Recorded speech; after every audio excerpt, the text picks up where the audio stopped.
नमस्कार साथियों, कई विद्यार्थी मुझसे प्रश्न पूछ रहे हैं कि सर हम पहली बार पटवारी का एग्ज़ाम देंगे तो पटवारी के एग्ज़ाम में हम सफलता कैसे प्राप्त करें, ऐसा क्या करें कि हम सफल हो जाएं। हमारा ये पहला प्रयास है, उस पहले प्रयास में ही हम सफल हो जाएं। देखिए, पटवारी की वैकेंसी बहुत अच्छी वैकेंसी है और इसके कई फ़ायदे हैं। आप अपना गृह जिला ले सकते हैं, आपके घर से अप डाउन कर सकते हैं। इस जॉब में कई सारी फैसिलिटीज़ है जो आपको इस वैकेंसी में मिलने वाली है। दूसरी बात, अगर आप ग्रामीण परिवेश से बिलोंग करते हैं, किसी ग्राम से बिलोंग करते हैं, तो आप किसानों के बीच में रहेंगे, आप लोगों से इंटरेक्ट करते रहेंगे, जो कहीं ना कहीं एक जीवन को जीवंत बनाता है, यानी कि आपको ज़िंदगी से रूबरू कराता है। हर व्यक्ति की जीवन को आप ऑब्जर्व कर पाएंगे, बहुत सारी चीज़ें रहेंगी। लेकिन प्रश्न ये उठता है कि सर आखिर हम पहले प्रयास में पटवारी निकाले कैसे। मैं सीधी सी बात करता हूं साधारण रूप से। देखिए, पटवारी का एग्जाम सरल है या कठिन, ये इस बात पर डिपेंड करेगा कि आपने तैयारी कितने अच्छे तरीके से कर रखी है। दूसरा, आपने मेहनत की है, लेकिन मेहनत किस डायरेक्शन में की है, किस और मेहनत की है, ये भी ज़्यादा महत्वपूर्ण रहेगा, जिसे मैं समझाने का प्रयास करता हूँ। मध्य प्रदेश पटवारी का एग्जाम होता है, 100 क्वेश्चन इसमें पूछे जाते हैं, इसमें 100 नंबर का एग्जाम होता है। 2017 में जब एग्जाम हुआ, 2017 में इसकी लिस्ट अगर मैं ओवरऑल औसत बात करूं तो लगभग अगर आपके 80 क्वेश्चंस ठीक है तो आप सिलेक्शन ले सकते थे।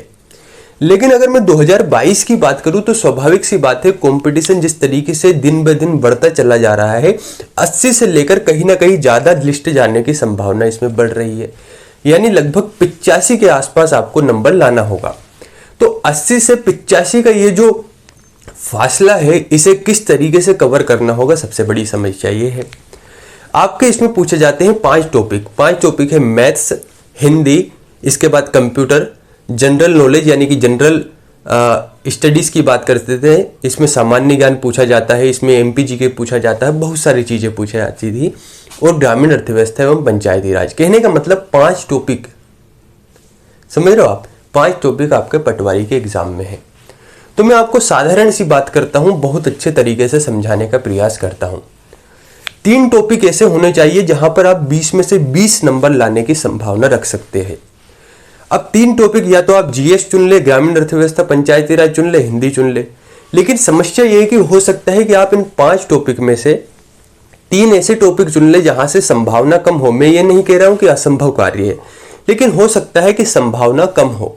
जिसे समझने का प्रयास कीजिए। अगर आप रेगिस्तान में कुआं खोदेंगे और आपको लग रहा है कि यार यहां पर पानी निकलेगा, तो संभावना है कि निकल सकता है, ठीक है, लेकिन यह भी संभावना है कि बड़ा ही मुश्किल है वहां पर पानी निकलना। लेकिन आप किसी ऐसी जगह पर कुआं खोदेंगे जहां पर पानी की संभावना कई ज्यादा है, तो क्या बेहतर ऑप्शन होगा? क्या फिर रेगिस्तान में खोदना चाहिए या ऐसी जगह पर जहां पर संभावना ज्यादा है? तो स्वाभाविक सी बात है, जहां पर संभावना ज्यादा है वहां पर कुआं खोदना ज्यादा बेहतर है। तो ठीक ऐसे ही मध्य प्रदेश पटवारी के एग्जाम में 5 टॉपिक में से 3 टॉपिक ऐसे हैं, हिंदी, कंप्यूटर और मैथ्स। यहां पर 20-20 क्वेश्चन पूछे जाएंगे, 60 क्वेश्चन पूछे जाएंगे, जो कि 60 अंक के रहेंगे।